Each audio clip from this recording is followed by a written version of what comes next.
형사 공판에서 마지막 변론까지 사법고시 출신 변호사가 직접 책임집니다. 이런 말을 들으면 어떤 생각이 드시나요? 보통은 대단하다거나 믿음이 간다고 생각하시겠지만 저는 이 말을 들으면 사건의 시작부터 끝까지 그 기나긴 과정을 떠올리게 됩니다.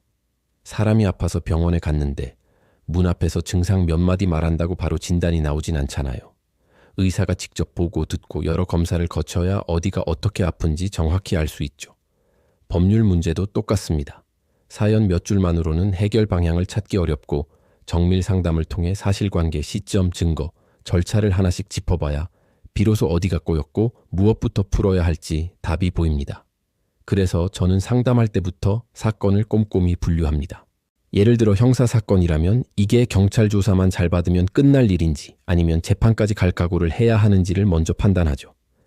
절도, 성범죄, 보험사기처럼 범죄 유형마다 쟁점이 완전히 다르거든요. 성공보수를 약속하기보다는 사건 자체에 집중해서 경찰 조사부터 마지막 변론까지 변호사가 직접 챙기는 구조로 일을 진행합니다. 민사사건은 조금 다릅니다. 이기는 것보다 중요한 건 실제로 돈을 받아내는 거죠.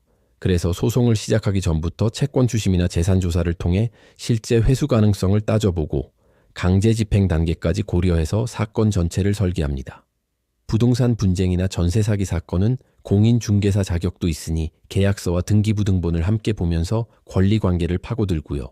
이혼 같은 가사 사건은 당장의 감정 싸움에 휘말리기보다 재산 분할이나 양육권처럼 앞으로 몇십 년을 좌우할 문제를 중심으로 미래에 분쟁이 생길 여지까지 없애는 방향으로 접근합니다. 출입국 문제와 형사 사건이 얽혀 있다면 이걸 따로 보지 않고 하나의 큰 흐름으로 파악해서 처음부터 끝까지 직접 챙깁니다. 2009년 사법연수원에 들어간 이후부터 지금까지 늘 내일 바로 재판한다는 생각으로 사건을 준비해왔습니다. 이렇게 해야만 어떤 돌발 상황에도 흔들리지 않더라고요. 2014년에 사무소를 연 뒤로 지금까지 사건 처리와 관련해서 어떤 분쟁도 없었던 건 아마도 이렇게 현실적인 설명을 바탕으로 신뢰를 쌓아왔기 때문인 것 같습니다.